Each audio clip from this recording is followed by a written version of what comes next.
Okay dear aspirant, সকলকে স্বাগতম জানাই তোমাদের প্রিয় ইউটিউব চ্যানেল দ্য বেঙ্গল এক্সামে। তো আমি তোমাদের চঞ্চল স্যার, আমি আজকে আবার একটা নতুন টপিক নিয়ে তোমাদের কাছে এসেছি ডিসকাস করার জন্য। তো আপাতত সবাই জানো আমরা টেট 2024কে কেন্দ্র করে কিন্তু এখানে ক্লাস শুরু করেছি, যে ক্লাসগুলো প্রায় 2 সপ্তাহ ধরে চলছে। প্লে লিস্টে গিয়ে কিন্তু তোমরা দেখতে পারো সিডিপির প্রিভিয়াস 3-4টে ক্লাস অলরেডি হয়ে গেছে। যারা আজ প্রথম এই ভিডিওতে এলে তারা কিন্তু অবশ্যই আগের ক্লাসগুলো দেখে নিতে পারো। আর তোমাদের জন্য আরেকটা সুখবর, আমরা কিন্তু তোমাদের জন্য একটা পেইড কোর্স কিন্তু লঞ্চ করেছি। যে পেইড কোর্সের প্রাইস বর্তমানে রয়েছে 3600 টাকা, কিন্তু এটা ডিসকাউন্ট চলছে, যে কারণে তোমরা এখানে মাত্র 2499 টাকায় এই পেইড কোর্সকে পারচেস করতে পারো।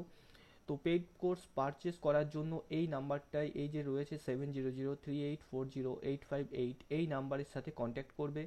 এর উপর আবার ডিসকাউন্ট রয়েছে, যদি ফার্স্ট ইনস্টলমেন্টে করো তাহলে 200 টাকা ছাড় পেয়ে যাবে, যদি সেকেন্ড ইনস্টলমেন্টে করো তাহলে 100 টাকা, এবং 3টে ইনস্টলমেন্টে পেমেন্ট করলে সেখানে 50 টাকা ছাড় পাবে। অবশ্যই আমি বলবো পেইড কোর্স কিন্তু নিতে পারো তোমরা। সেদিক থেকে দেখতে গেলে সব কিছু সমস্ত টিচার কিন্তু খুব সুন্দরভাবে এই কোর্সের মধ্যে করানো হবে। আমি থাকবো এবং অন্যান্য সাবজেক্ট ওয়াইজ টিচাররা থাকবেন, এক্সপার্ট টিচাররা, তারা কিন্তু সমস্ত কিছু করবে। পেইড কোর্স নেওয়ার জন্য এই নাম্বারে এসএমএস বা কল করে নিতে পারো। আর একটা রিকোয়েস্ট তোমাদের সকলের কাছে, তোমরা তোমাদের বন্ধু বান্ধব ফ্রেন্ড যারা রয়েছে তাদের কাছে এই ইউটিউব চ্যানেলের লিঙ্কটা পাঠিয়ে দিও। এখানে সব কিছু যারা পেইড কোর্স নিতে পারার মতো, যাদের আর্থিকভাবে বা অন্যান্য কারণে যদি কেউ অসমর্থ হও, তাহলে এই ইউটিউব চ্যানেলটা সাবস্ক্রাইব করে রাখো। এই প্লে লিস্টের মধ্যে দিয়ে তোমরা কিন্তু উইকলি এই যে ভিডিও সেগুলো কিন্তু পেতে থাকবে, ঠিক আছে? তবে আমি বলবো যদি সম্ভব হয় অবশ্যই কিন্তু পেইড কোর্সটা বাই করে নাও। বর্তমানে প্রাইস কিন্তু অফার রয়েছে, এখানে সব কিছু গুছিয়ে এক জায়গায় আরও বেশি সুন্দরভাবে কিন্তু তোমাদের কাছে উপস্থাপনা করা হবে। তো চলো, আজকে আমরা সিডিপির যে নতুন আরেকটা টপিক শুরু করব, সেটা হচ্ছে কি, সেটা হচ্ছে আমাদের যে ইন্ডিভিজুয়াল ডিফারেন্স বা দুটো শিশুর মধ্যে যে ব্যক্তিগত পার্থক্য থাকে সেই দিক থেকে। আগের দিন আমরা কি পড়েছি বলতো? আগের দিনকার ক্লাসে যারা দেখেছো অবশ্যই দেখবে, আমরা সেখানে হেরিডিটি অ্যান্ড এনভায়রনমেন্ট পড়ে এসেছি।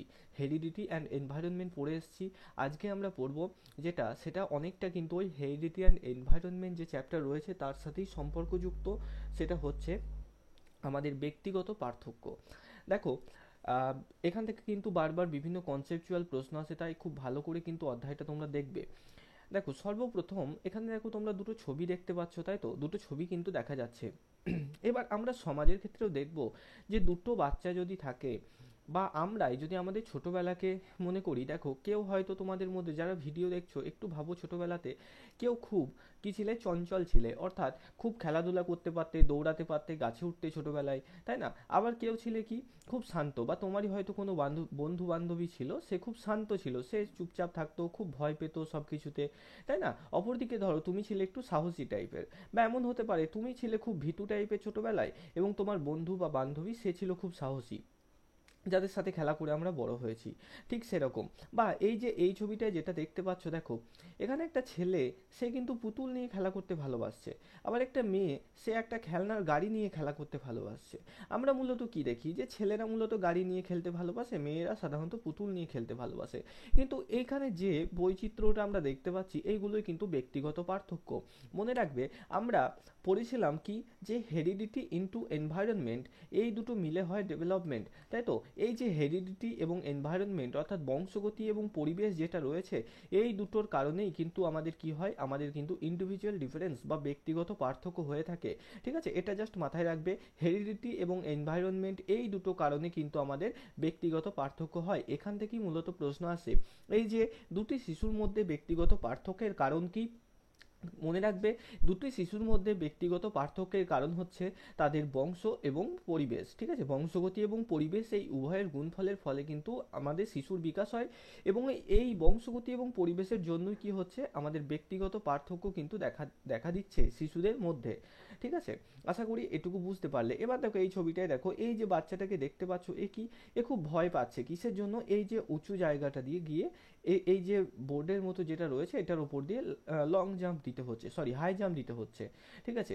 তো ইনি ধরুন শারীরশিক্ষা টিচার, তো তিনি যখন বলছেন এই যে মহিলা বা ছাত্রী বলতে পারো, এই ছাত্রী কিন্তু খুব সহজে লাফিয়ে চলে গেল, মানে কি আমরা বলতে পারছি, দেখি বোঝা যাচ্ছে ইনি খুব স্ট্রং মানুষ, তাই তো। অপরদিকে দেখো, আমরা যখন এই বাচ্চাটার দিকে তাকাচ্ছি সে কি খুব ভয় পাচ্ছে, তাই না? আমাদের এরকম হতো না, দেখবে ছোটবেলাতে যখন প্রাইমারি স্কুলে আমরা পড়তাম, একটা বছরের একটা সময়ে মাঠে নিয়ে গিয়ে দৌড় প্রতিযোগিতা হতো, তাই না? দড়ি দৌড়, হাই জাম্প, লং জাম্প এগুলো হতো, তাই না? সবজি দৌড়, অঙ্ক দৌড়, এরকম অনেক প্রতিযোগিতা হতো। বা হাই স্কুলে যখন আমরা পড়তাম, তখন একটা নির্দিষ্ট প্রায় জানুয়ারি মাসের দিকে যখন নতুন ক্লাসে উঠতাম আমরা, দেখতে তখন স্পোর্টস হতো না, স্পোর্টস হতো স্কুলে, তাই তো। বা কলেজেও হয় বিভিন্ন এরকম অনুষ্ঠান, তো সেই ক্ষেত্রে দেখবে এক শ্রেণীর ছাত্রছাত্রী ছিল যারা ছিল কি খুব বেশি আগ্রহী স্পোর্টসের ক্ষেত্রে হাই স্কুলে। তারা নাম দেবে, তারা 100 মিটার, 400 মিটার, 1000 মিটার রানের মধ্যে নিজেদের নাম নথিভুক্ত করবে, এবং তারা খুব ভালো দৌড়াতে পারতো, লাফাতে পারতো। তারা কি করতো, নিজেদের যে ক্যাপেবিলিটি সেটা সবার সামনে রিভিল করতে খুব ভালোবাসতো, এবং তারা খুব সহজে কিন্তু রিভিল করতো নিজেদের সক্ষমতাকে। আবার এক শ্রেণীর ছাত্রছাত্রী থাকতো, বিশেষ করে যারা একটু পড়াশোনাতে একটু ভালো, যারা ফার্স্ট সেকেন্ড হতো, তারা দেখবে স্বাভাবিকভাবে তারা কি এই যে খেলাধুলার দিকে অতটা কিন্তু স্ট্রং হয় না। ব্যতিক্রম আছে যে পড়াশোনাতেও ভালো, সেই খেলাধুলাতেও ভালো, কিন্তু বেশিরভাগ ক্ষেত্রে দেখবে যারা ফার্স্ট হতো, যারা সেকেন্ড হতো, তারা স্বাভাবিকভাবে এই খেলাধুলা, দৌড় ঝাঁপ এসব দিকে একটু দুর্বল হতো, তাই না? তারা স্বাভাবিকভাবে স্কুলে যখন স্পোর্টস হতো তখন স্বাভাবিকভাবে কি তারা খুব একটা যে আহ, এটার জন্য কি খুব বেশি উত্তেজিত কিন্তু হতো না তারা, ঠিক আছে। তাহলে এই যে এইটাই হচ্ছে ব্যক্তিগত পার্থক্য, যেটা তাদের বংশগতি এবং পরিবেশ, ছোটবেলা থেকে কীরকম পরিবেশে মানুষ হয়েছে, তার শারীরিক গঠন, তার শারীরিক সক্ষমতা যেগুলো সে বংশগতি থেকে পেয়েছে, এই সমস্ত কিছুর উপর কিন্তু নির্ভর করছে, ঠিক আছে। তাহলে এই যে দেখতে পাচ্ছি আমরা, এই যে ছাত্রী আমাদের, এ কিন্তু খুব সহজে হাই জাম্প করতে পারছে, কিন্তু এই যে ছাত্রী এই ভয় পাচ্ছে। বা এই ভাইয়ের ক্ষেত্রে আমরা দেখতে পাচ্ছি ভাই পুতুল নিয়ে খেলছে, এবং এই বোনের ক্ষেত্রে আমরা দেখছি ভাইয়ের ভাইয়ের খেলা উচিত ছিল ট্রাক নিয়ে, কিন্তু বোন খেলছে এখানে ট্রাক নিয়ে। তো এইগুলো সমস্ত কিছুই হচ্ছে ব্যক্তিগত পার্থক্য। পরবর্তীতে আমরা যখন জেন্ডার চ্যাপ্টার পড়বো তখন আবার এগুলো পড়বো, এটারই অপর নাম জেন্ডার স্টিরিওটাইপিং, ঠিক আছে, যেটা সমাজ থেকে আমাদের মনে আসে, এগুলো পরে বোঝাবো, এই অধ্যায়ে যেহেতু নেই সেহেতু আমি আর বলছি না এখানে, ঠিক আছে। আশা করি ব্যক্তিগত পার্থক্যটা বুঝতে পারলে। তাহলে সহজ কথায় ব্যক্তিগত পার্থক্য বলতে আমরা কি বুঝবো? ব্যক্তিগত পার্থক্য বলতে আমরা বুঝবো, মূলত মনে রাখতে হবে আমাদের যেটা, সেটা হচ্ছে ব্যক্তিগত পার্থক্য হয় কিসের জন্য? বংশগতি এবং পরিবেশের কারণে, ঠিক আছে। আর ব্যক্তিগত পার্থক্য কি? দুটি শিশুর মধ্যে যে পার্থক্য থাকে সেটাই ব্যক্তিগত পার্থক্য। এই ব্যক্তিগত পার্থক্যের আবার দুটো ভাগ রয়েছে, একটা হচ্ছে অন্তঃব্যক্তি সরি একটা হচ্ছে অন্তঃব্যক্তি, আর একটা হচ্ছে আন্তঃব্যক্তি। দেখো সবসময় মনে রাখবে, একটা হচ্ছে ঠিক আছে, যেটাকে বলা হয় ইন্ট্রাপার্সোনাল, আর একটা হচ্ছে আন্তঃব্যক্তি। আন্ত, শুধু জাস্ট একটা দেখো আকারের কিন্তু পার্থক্য, এখান থেকে প্রশ্ন হয়। এটা হচ্ছে ইন্টারপার্সোনাল, ইন্টারপার্সোনাল। দেখো আন্তঃব্যক্তি পার্থক্য আর আন্তঃব্যক্তি পার্থক্য এই দুটো কি, এটাকে কিন্তু মনে রাখতে হবে। দেখো অন্তঃব্যক্তি, অন্ত, অন্ত থেকে মনে রাখবে অন্তরে, অন্তরে, আমরা বলি না আমাদের অন্তরে বাস করছে কে? ঈশ্বর, তাই তো। অন্তরে, অন্ত থেকে মনে রাখবে অন্তরে। আমরা কি বলি? আন্তরে, আন্তরে, এরকম কি বলি? আমরা কথাটা বলি অন্তরে, আমাদের অন্তরে, অর্থাৎ আমাদের মনের ভিতরে। কাদের অন্তরে? আমাদের অন্তরে, ঠিক আছে, আমার অন্তরে, এই কথাটা মনে রাখবি জাস্ট। আমার অন্তরে কে বাস করছেন? ঈশ্বর। তো অন্ত ব্যক্তিতে কার অন্তরে থাকছে? আমার অন্তরে। তাহলে অন্ত ব্যক্তির যে পার্থক্য সেগুলো হচ্ছে আমার সাথেই, আমার সাথেই আমার পার্থক্য। যেমন ধরো আমি বললাম আমি কি, আমি খেলাধুলা ভালো পারি, আমি ভালো খেলতে পারি, খেলাধুলা ভালো পারি, কিন্তু পড়াশোনা আমার মাথায় ঢোকে না, পড়াশোনা আমি ভালো পারি না। বা কেউ একটা বলল আমি পড়াশোনা ভালো পারি, কিন্তু খেলাধুলার ক্ষেত্রে আমি খুব দুর্বল, খেলাধুলা ভালো, সরি কেউ ধরো বললো পড়াশুনো ভালো পারি, খেলাধুলার ক্ষেত্রে কিন্তু দুর্বল। এই যে এই যে ব্যক্তি, এই ধরো এই যে ছাত্রীটা, এ কি পড়াশুনো, সরি এই যে ছাত্রীটা দেখো, এ কি খেলাধুলা ভালো পারছে, ভালো খেলতে পারছে, কিন্তু হয়তো পড়াশুনোতে সে ভুলে যায়, পড়া তার মনে থাকছে না। তাহলে এই যে সে খেলা ভালো পারছে কিন্তু পড়া ভালো পারছে না, এই যে দুটো জিনিসের মধ্যে পার্থক্য, খেলা এবং পড়া, এই দুটো জিনিসে তার মধ্যে পার্থক্য রয়েছে। সে খেলাতে ভালো পারছে, পড়াতে সে ভালো ফল করতে পারছে না। কিন্তু একটু ভাবো, এই দুটো পার্থক্য যেটা রয়েছে অলরেডি, এই পার্থক্য দুটো কার মধ্যে? এর মধ্যেই, এই ছাত্রীর মধ্যেই দুটো পার্থক্য রয়েছে, তাই না? নিজের মধ্যেই, নিজের সাথে নিজের। তুমি ধরো, তুমি ভালো ভালো গান লিখতে পারো, তুমি ভালো গান লিখতে পারো, কিন্তু গান গাইতে পারো না। লিখতে ভালো পারো কিন্তু গান গাইতে ভালো পারো না। তাহলে দেখো, দুটো পার্থক্যই কিন্তু তোমার মধ্যে। তাহলে একজনের মধ্যেই যখন দুটো বস্তুর পার্থক্য থাকে, দুটো ঘটনার পার্থক্য থাকে, সেই ধরনের পার্থক্য আমরা বলি অন্তঃব্যক্তি, বা ইংরেজিতে বলি ইন্ট্রাপার্সোনাল। ঠিক আছে, এটা মনে রাখবে, কোনটা অন্ত কোনটা আন্ত। আর আন্তঃব্যক্তি কি? যখন একটা ব্যক্তির সাথে অন্য ব্যক্তির পার্থক্য হবে।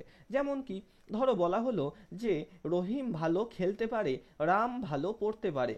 রাম ভালো পড়া করতে পারে, পড়াশুনোয় খুব ভালো, রাম পড়াতে ভালো। আর ধরো বলা হলো রহিম, রহিম সে খেলাতে ভালো, খেলাতে ভালো। তাহলে রামের সাথে রহিমের এই যে পার্থক্য একজনের সাথে অন্যজনের, এটাকে আমরা বলছি আন্তঃব্যক্তি, আন্তঃব্যক্তি পার্থক্য। ঠিক আছে, এটা মনে রাখবে, এটাকে বলা হচ্ছে আন্তঃব্যক্তি পার্থক্য, বা ইংরেজিতে এটাকেই বলা হয় ইন্টারপার্সোনাল ডিফারেন্স। ওকে, তাহলে ব্যক্তিগত পার্থক্য মূলত দুই প্রকার পেলাম আমরা। একটা হচ্ছে ব্যক্তিগত পার্থক্য, যেটা হচ্ছে অন্তঃব্যক্তি পার্থক্য, যেটা নিজের সাথে নিজের পার্থক্য। আর একটা পার্থক্য হচ্ছে, সেটা হচ্ছে আন্তঃব্যক্তি পার্থক্য, যেটা হচ্ছে একজনের সাথে অন্যজনের। অন্তঃব্যক্তি পার্থক্যকে ইংরেজিতে কি বলা হয়? ইন্ট্রা। কোনটা? ইন্ট্রা। পরীক্ষাতে কিন্তু অন্ত আন্ত না দিয়ে ইন্ট্রা ইন্টার দিতে পারে, তাই দুটো টার্মই কিন্তু মনে রাখতে হবে। ইন্ট্রা পার্সোনাল বলা হচ্ছে, ওকে। আর আন্তঃব্যক্তি যেটা, সেটাকে কি বলা হচ্ছে? আন্তঃব্যক্তিকে ইন্টারপার্সোনাল বলা হচ্ছে।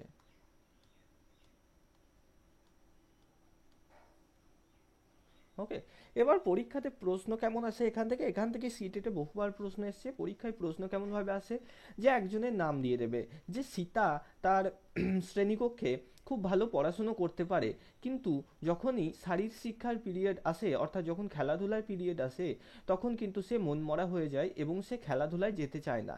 এটা সীতার মধ্যে কি ধরনের পার্থক্য? একটু ভেবে বলো, অন্ত হবে না আন্ত হবে? অবশ্যই নিজে সীতার মধ্যেই, সীতার সাথে অন্য কারো তুলনা করছে না। সীতা পড়াশোনাতে ভালো, ক্লাসে মনোযোগী থাকছে, কিন্তু যে খেলাধুলার ক্লাস আসছে সে মন মরা হয়ে যাচ্ছে। কারণ কি? খেলাধুলায় সে ভালো ফল করতে পারে না, স্যাররা তাকে বকাবকি করে, সেই জন্য। তাহলে সীতার সাথেই সীতার পার্থক্য খেলাধুলার সাথে পড়াশোনার। তাহলে এটা অবশ্যই অন্তঃব্যক্তি বা ইন্ট্রাপার্সোনাল। ওকে, প্রশ্ন এরকম ভাবে আসবে, আশা করি বোঝাতে পেরেছি। চলো নেক্সট দেখা যাক।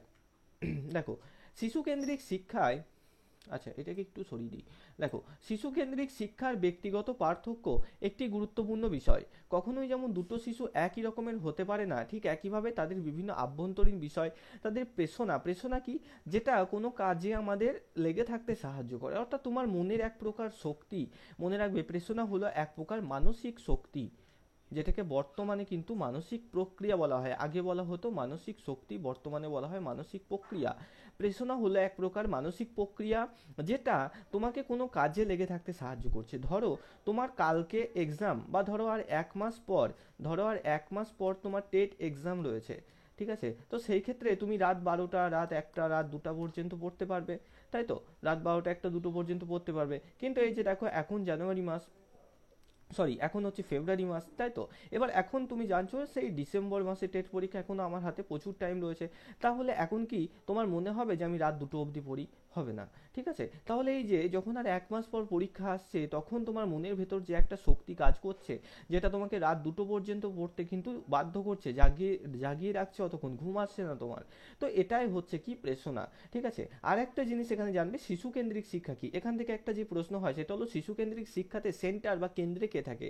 মনে রাখবে, শিশুকে কেন্দ্র করে যে শিক্ষা ব্যবস্থা গড়ে উঠেছে, শিশু থাকছে কেন্দ্রে, তার পাশে থাকছে সমস্ত কিছু, পাঠ্যক্রম, শিক্ষক, শিক্ষা সহকর্মী, সমস্ত কিছু থাকছে শিশুর চারপাশে। অর্থাৎ শিশুই সেখানে সব কিছু। বর্তমানে আমাদের শিক্ষা হচ্ছে শিশু কেন্দ্রিক, এটা হচ্ছে রুশোর মতবাদ। ঠিক আছে, মনে রাখবে, রুশো হলেন শিশু কেন্দ্রিক শিক্ষার জনক। আচ্ছা, তো সেখানে বলা হচ্ছে শিশুই কেন্দ্রে থাকছে, শিশুই সব কিছু, শিশুর যাতে সমস্ত দিকে ভালো হয়, সেই দিক থেকে আমাদের বিচার করতে হবে। দেখো, প্রেষণা, অনুরাগ, মনোযোগ এবং শারীরিক ক্রিয়াকলাপ কখনোই সম্পূর্ণ এক ধরনের হতে পারে না।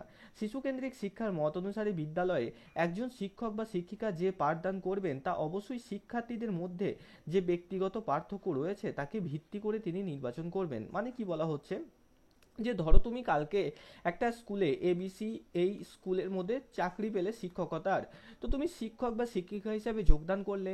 এবার দেখো তুমি এমনভাবে পাঠদান করবে, তুমি এমনভাবে পাঠদান করবে যাতে তোমার বিদ্যালয়ে উপস্থিত একটা দুর্বল ছাত্র সেও উপকৃত হয়, একটা সবল ছাত্র সেও উপকৃত হয়। অর্থাৎ তুমি ধরো খেলা খেলা করাচ্ছ বা যোগাসন করাচ্ছ, ব্যায়াম করাচ্ছ, সেই ক্ষেত্রে এমন এমন ব্যায়াম করাতে হবে যাতে দুজনেই করতে পারে। ঠিক আছে, উভয়কে কিন্তু উভয় দিকে কিন্তু নজর দিতে হবে। ওকে, দেখো পাঠ পরিকল্পনা তৈরির সময় শিক্ষক বা শিক্ষিকাকে অবশ্যই শিক্ষার্থীদের ব্যক্তিগত বৈষম্যের কথা মাথায় রাখতে হবে। অবশ্যই কিন্তু মাথায় রাখতে হবে ব্যক্তিগত বৈষম্যের কথা যখন পাঠ পরিকল্পনা অর্থাৎ যখন লেসন প্ল্যান তৈরি করব। ওকে, মনে রাখবে লেসন প্ল্যান সবসময় তৈরি হবে কাদের কথা ভিত্তি করে, এটা হবে শিশুদের কথা ভিত্তি করে। এখান থেকে একটা প্রশ্ন হয়, লেসন প্ল্যান একটা আলাদা অধ্যায় রয়েছে, পড়াবো তোমাদের। ওকে, তো পাঠ পরিকল্পনা তৈরির সময় শিক্ষক শিক্ষিকাকে অবশ্যই কিন্তু শিক্ষার্থীদের ব্যক্তিগত বৈষম্যের কথা মাথায় রাখতে হবে। ধরো ধরো দেখা গেল যে তুমি যে স্কুলে পড়াচ্ছ সেখানে 40 জন স্টুডেন্ট রয়েছে, 40 জনের মধ্যে 2 জন রয়েছে যারা কানে ভালো শুনতে পায় না, যাদের আমরা কালা বা বধির বলি। ঠিক আছে, একজন হয়তো রয়েছে সে হয়তো অন্ধ, অন্ধ। তাহলে তুমি যখন লেসন প্ল্যান করছো অর্থাৎ কিভাবে তুমি একটা বিষয়কে পড়াবে, সেই ক্ষেত্রে তোমাকে এটা মাথায় রাখতে হবে তোমার শ্রেণীকক্ষে 2 জন বধির শিশু রয়েছে, একজন অন্ধ শিশু রয়েছে, তারাও যাতে উপকৃত হতে পারে সেরকম করে কিন্তু তোমাকে পড়াতে হবে। ঠিক আছে, তাহলে আমাদের যে পাঠ পরিকল্পনা সেটা অবশ্যই শিক্ষার্থীদের ব্যক্তিগত বৈষম্য, যে প্রত্যেক শিক্ষার্থীর যে আলাদা আলাদা ধরন রয়েছে তাদের কথা মাথায় রেখে কিন্তু আমাদেরকে পাঠ পরিকল্পনা করতে হবে। ঠিক আছে, কালা বা বধির শিশুদের জন্য একরকম যাতে তারা চোখে দেখে বুঝতে পারে, লিপসিং যাতে তারা বুঝতে পারে। ঠিক আছে, আবার অন্ধ শিশুর জন্য ব্রেল পদ্ধতিকে ইউজ করা যেতে পারে, বা বিভিন্ন খেলার মাধ্যমে, ধরা ছোঁয়ার মাধ্যমে কিন্তু মূর্ত কোনো কিছুর মাধ্যমে শিক্ষাদান করতে হবে। ঠিক আছে, আশা করি এতদূর অবধি ক্লিয়ার হলো তোমাদের। ওকে, আশা করি ক্লিয়ার হয়েছে। এবার দেখো ব্যক্তিগত পার্থক্যের কারণ, ব্যক্তিগত পার্থক্যের মূলত একটাই কারণ রয়েছে, ব্যক্তিগত পার্থক্যের মূলত একটাই কারণ রয়েছে, সেটা কি? ব্যক্তিগত পার্থক্যের একটাই কারণ রয়েছে, সেটা হচ্ছে হেরিডিটি অ্যান্ড এনভায়রনমেন্ট। ঠিক আছে, বংশগতি এবং পরিবেশ, এই দুটোই হচ্ছে ব্যক্তিগত পার্থক্যের কিন্তু মূল কারণ। দুটি শিশু দেখো সবসময় একে অপরের থেকে আলাদা হয়, এর মূল কারণ হলো তাদের বংশগতি এবং পরিবেশ। দুটি শিশুর পরিবেশ এবং বংশগতি কখনোই সম্পূর্ণ হতে পারে না। সমকোষী যমজের ক্ষেত্রেও এই ব্যক্তিগত পার্থক্য দেখা যায়। অর্থাৎ কি, যারা আমরা বৃদ্ধি বিকাশ চ্যাপ্টারের সময় এটা দেখবে পড়েছিলাম, সমকোষী যমজ অর্থাৎ কি একই রকম, যারা আগের দিন পড়লাম না ওই যে আইডেন্টিক্যাল টুইন্স যেটা পড়লাম ওটাই। ঠিক আছে, অর্থাৎ তারা হয় দুজনেই ছেলে হবে, না হয় দুজনেই কিন্তু মেয়ে হবে। তো সমকোষী যমজের ক্ষেত্রেও কিন্তু তাদের ব্যক্তিগত পার্থক্য দেখা যায়। পরীক্ষাতে প্রশ্ন একটা জায়গা থেকেই আসে, সেটা হচ্ছে ব্যক্তিগত এই যে পার্থক্য, সেই ব্যক্তিগত পার্থক্যের অ্যাকচুয়ালি কারণটা কি? তো ব্যক্তিগত পার্থক্যের কারণ হলো, মনে রাখবে, বংশগতি এবং পরিবেশের মিথস্ক্রিয়া, এখান থেকে কিন্তু ব্যক্তিগত পার্থক্য বা বৈষম্য আসে। ওকে, এবার দেখো, এবার কয়েকটা জিনিস আমরা জানবো। আশা করি এতদূর অবধি ক্লিয়ার হলো তোমাদের। এবার দেখো কয়েকটা জিনিস আমাদের জানতে হবে, সেটা হচ্ছে ব্যক্তিগত বৈষম্যের সাথে জড়িত কতগুলো জরুরি শব্দ। বেশ কয়েকটা শব্দ যেগুলো থেকে পরীক্ষায় প্রশ্ন আসে, সেগুলো কি? দেখো, সেলফ কনসেপ্ট। সেলফ কনসেপ্ট মানে কি? নিজের সম্পর্কে ধারণা, তাই তো? সেলফ কনসেপ্ট, সেলফ অর্থাৎ নিজে, তো নিজের সম্পর্কে ধারণা গঠন। দেখো, সেলফ কনসেপ্ট হচ্ছে ব্যক্তি নিজের সম্পর্কিত ধারণা। অর্থাৎ যদি আমি তোমাকে এখন জিজ্ঞেস করি যে তুমি তুমি ধরো বলা হলো যে তুমি ধরো তোমার একটা বন্ধু, এটা ধরো তুমি, এটা ধরো তুমি, এটা হচ্ছে তোমার ফ্রেন্ড। তো তোমাকে যখন বলা হলো যে তুমি তোমার বন্ধুর 4টি ভালো গুণ বলো, কি কি ভালো গুণ? অবশ্যই কিন্তু খুব সহজে তোমরা বলতে পারবে। বা যদি বলা হয় তুমি তোমার বন্ধুর 4টে খারাপ গুণ বলো, তুমি বলতে পারবে, তাই না? বা তোমার বন্ধুকেও যদি বলা হয়, তোমার সম্পর্কে জিজ্ঞেস করা হয়, সেও বলতে পারবে।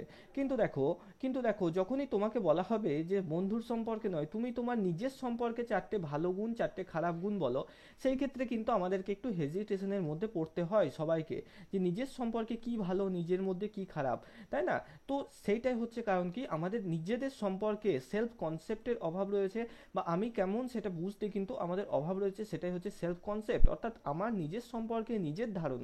তুমি কেমন, তোমার ভালো গুণ কি আছে, তোমার খারাপ গুণ কি আছে, সেই সম্পর্কে যখন তোমার নিজের ধারণা গঠিত হয়ে যাবে, সেটাকেই কিন্তু আমরা সেলফ কনসেপ্ট বলছি। দেখো এখানে একজন ব্যক্তি নিজের সম্পর্কে বিভিন্ন ধারণা লাভ করে এসে কেমন ব্যক্তি, তার কি কি ক্ষমতা রয়েছে, সে কি কি কাজ করতে সক্ষম ইত্যাদি, এই সমস্ত কিছু সেলফ কনসেপ্ট। যেমন ধরো বলা হলো তোমার সম্পর্কে কি ধারণা, যে তুমি পরিশ্রমী, তুমি অ্যাসাডিয়াস পারসন, ঠিক আছে, তুমি পড়াশোনা করতে পারো ভালো। তোমার খারাপ কি, তুমি ধরো রেগে যাও খুব কিছুতে, বা তুমি একটু বেশি ভয় পাও, ঠিক আছে, তুমি ধরো রাত জেগে পড়াশোনা করতে পারো না, ঘুম চলে আসে।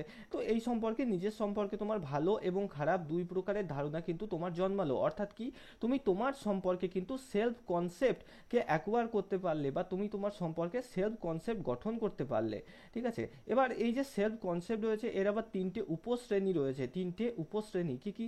একটা হচ্ছে সেলফ ইমেজ, একটা হচ্ছে সেলফ এস্টিম, একটা হচ্ছে সেলফ এফিসিয়েন্সি। দেখো মূলত এখানে সেলফ ইমেজ আর সেলফ এস্টিম, এই দুটোর মধ্যে পার্থক্য পরিলক্ষিত করতে পারবে তোমরা, এবং এই দুটো থেকেই কিন্তু বেশিরভাগ প্রশ্ন এসে থাকে, ঠিক আছে। সেলফ এফিসিয়েন্সি থেকে খুব একটা প্রশ্ন আসে না, যাই হোক আমি তিনটেই কিন্তু করিয়ে দিচ্ছি তোমাদের। দেখো সেলফ ইমেজ, ইমেজ কথার অর্থ কি? ছবি, তাই তো, একদম। নিজের সম্পর্কে ছবি, নিজের ব্যক্তিত্বের ছবি, সেটাই হচ্ছে সেলফ ইমেজ, ঠিক আছে। নিজের সম্পর্কে ছবি, নিজের ব্যক্তিত্বের ছবি, সেটাকেই আমরা সেলফ ইমেজ বলছি। দেখো এটি শিক্ষার্থীকে তার ক্ষমতা, দক্ষতা, দুর্বলতা, সীমাবদ্ধতা ইত্যাদি সম্পর্কে সচেতন করে।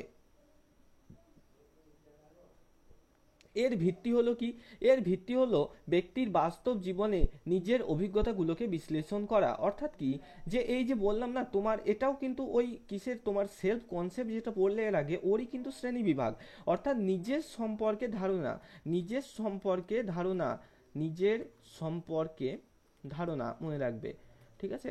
অর্থাৎ তুমি কেমন, তোমার কি গুণ রয়েছে, কি ভালো গুণ, তোমার কি খারাপ গুণ, তুমি কোন কোন কাজে দক্ষ, তুমি কোন কোন কাজে দুর্বল, সেই সমস্ত কিছু কি তোমার সেলফ ইমেজ। তাহলে বলো তো, এই যে নিজের সম্পর্কে ধারণা, এখান থেকে প্রশ্ন হয়, তাহলে এটা কে গঠন করে?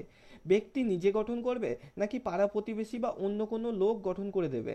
অবশ্যই সেলফ ইমেজ ব্যক্তি নিজে গঠন করে, মনে রাখবে, স্টার মার্ক করে খাতায় নোট করে নেবে, সেলফ ইমেজ ব্যক্তি নিজে গঠন করবে, ঠিক আছে, নিজে গঠন করে, অবশ্যই, তাই না? তাহলে ধরো তোমাকে বলা হলো যে তুমি কোন কাজে দক্ষ, বলা হলো কি তুমি ভালো ছবি আঁকতে পারো, ঠিক আছে। তাহলে তুমি ছবি এঁকে, তুমি তো তোমার নিজের সম্পর্কে ধারণাটা তুমিই গঠন করবে, তাই না, যে তুমি ভালো ছবি আঁকতে পারো। তাহলে সেলফ ইমেজে কি হচ্ছে, ব্যক্তি নিজের সম্পর্কে নিজেই ধারণা কিন্তু গড়ে তুলছে, অন্য কোনো ব্যক্তির কিন্তু এখানে কোনো রকম খেলা হচ্ছে না। দেখো অনেক সময় কোনো শিক্ষার্থী বলে থাকে যে আমি আর্টস ব্যাকগ্রাউন্ডের স্টুডেন্ট, একদম এটা শুনতে পাই আমরা, তো তাই আমি ভালো অঙ্ক করতে পারি না। তো সিজিএল পরীক্ষা, বা সিজিএল পরীক্ষায় যেমন জানো তোমরা খুব কঠিন অঙ্ক আসে, তো সিজিএল পরীক্ষায় এই কঠিন অঙ্ক করা আমার পক্ষে সম্ভব নয়। বা কোনো সায়েন্স ব্যাকগ্রাউন্ডের স্টুডেন্ট বলে থাকে যে আমি ইতিহাসে দুর্বল, তাই ইউপিএসসি বা ডাব্লিউবিসিএস নামক পরীক্ষায় সফল হওয়া আমার পক্ষে কিন্তু অনেকটা কঠিন, ঠিক আছে। তো এই যে ধারণাগুলো, ধরো আমি বললাম এই যে ব্যক্তি, এই এ নামক ব্যক্তি, ইনি হচ্ছেন আমাদের আর্টস ব্যাকগ্রাউন্ড থেকে, আর এই যে বি নামক ব্যক্তি, ইনি হচ্ছেন আমাদের সায়েন্স ব্যাকগ্রাউন্ড থেকে। তো এবার আর্টস ব্যাকগ্রাউন্ডে যারা, তারা কি হয়, ম্যাথে দুর্বল, অঙ্কে দুর্বল। এবার এ কি বলছে বিকে, যে আমি তো আর্টস ব্যাকগ্রাউন্ডে ছেলে, আমার অঙ্ক ভালো নয়, তো আমাদের যে সিজিএল এক্সাম বা ডাব্লিউবিসিএস এক্সাম, সেই ক্ষেত্রে আমার অঙ্কে মুশকিল হয় খুব, অঙ্কের জন্য আমি ফেল করে যাই। আর সায়েন্স ব্যাকগ্রাউন্ডের কি বলছে, আমার অঙ্ক সায়েন্স এগুলো তো ঠিক আছে, কিন্তু এই যে হিস্টোরির কিছুই বুঝতে পারি না, পলিটি কিছুই বুঝতে পারি না, ঠিক আছে, জিওগ্রাফি কিছুই মাথায় ঢোকে না, ওকে, ইকোনমিক্স কিছুই বুঝতে পারি না, ঠিক আছে, স্ট্যাটিক কিছুই বুঝতে পারি না, এগুলো বলছে। মানে জিএস এর জায়গায় সায়েন্সের স্টুডেন্টের, বি নামক স্টুডেন্টের প্রবলেম।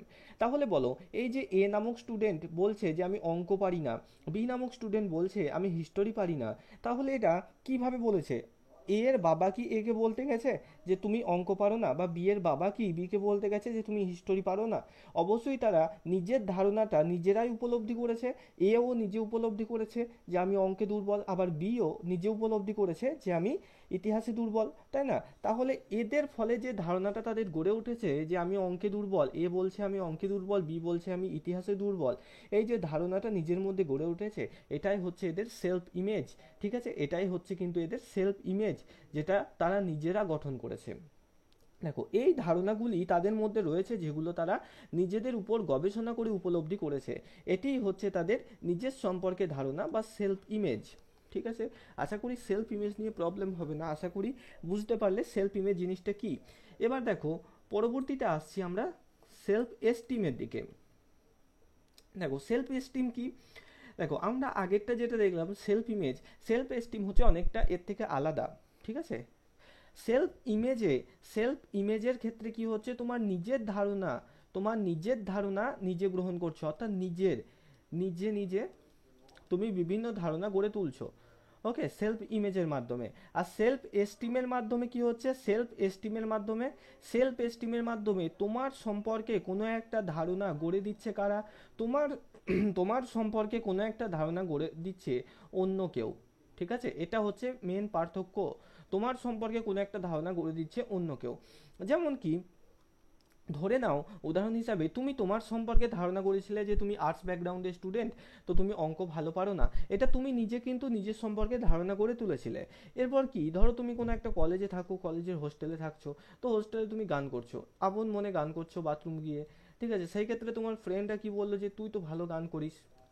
ওকে, ফ্রেন্ড কি বলছে যে তুই তো ভালো গান করিস, একটা গিটার নিয়ে শিখতে পারিস। তারপর তুমি তাদের কথা মতো একটা গিটার নিয়ে শিখলে, তাদেরকে গান শোনালে, তারা কি বলছে, হ্যাঁ তো তুই খুব সুন্দর গান করিস। তারপরে আরও কলেজের টিচাররা তারাও বললেন হ্যাঁ তুই ভালো গান করিস। অর্থাৎ তুমি যে ভালো গান করো সেই ধারণাটা তোমার মধ্যে এনে দিল কারা, তোমার বন্ধু এবং স্কুলের টিচাররা। ঠিক আছে, অর্থাৎ তোমাকে জাজ করছে কারা, সমাজের অন্য কেউ।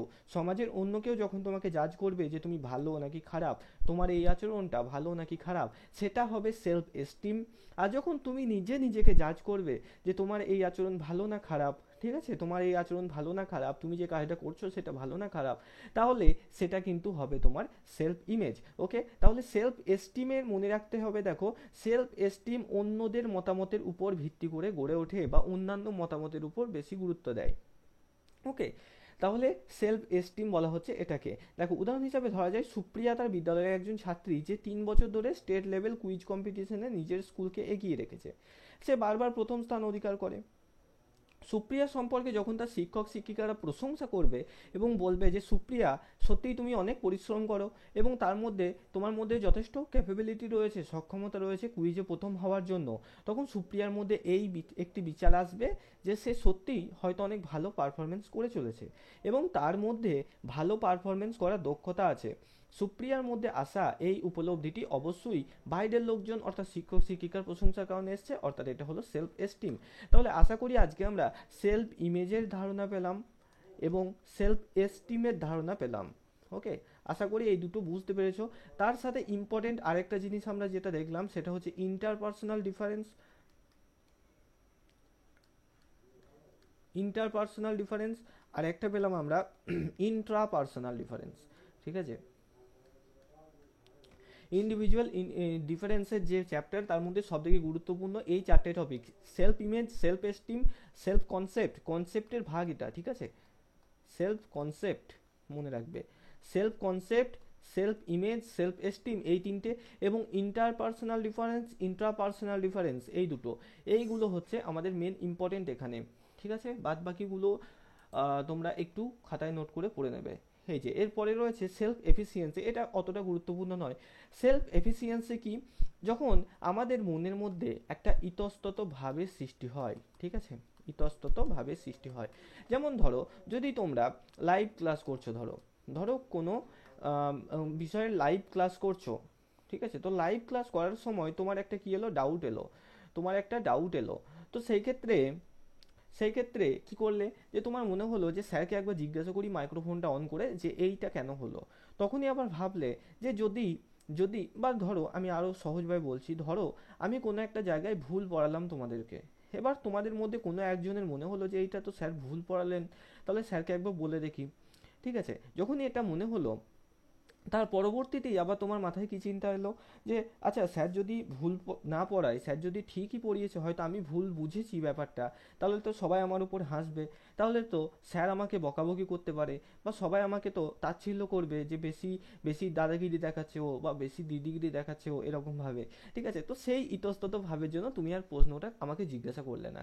ঠিক আছে, তাহলে এটাই হচ্ছে সেলফ এফিসিয়েন্সি, অর্থাৎ অন্যরা তোমার সম্পর্কে কি ভাববে, তুমি একটা কাজ করতে আদৌ সফল হবে নাকি বিফল হবে, তুমি সাকসেস পাবে নাকি ফেলিওর পাবে, সেই সম্পর্কে চিন্তা ভাবনা করার যে তোমার মনের যে ক্ষমতা আছে, সেটাকেই আমরা কিন্তু সেলফ এফিসিয়েন্সি নাম দিচ্ছি।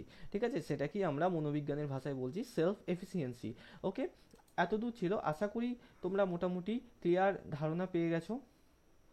আচ্ছা, ব্যক্তিগত পার্থক্যে যে শ্রেণীবিভাগ, এটা আমি পরের দিন তোমাদের করিয়ে দেবো, এটা একটু আলাদা ধরনের রয়েছে। আজকে আপাতত এই সেলফ এস্টিম, সেলফ এফিসিয়েন্সি এবং সেলফ ইমেজ, এই তিনটে সেলফ কনসেপ্টের শ্রেণীবিভাগ।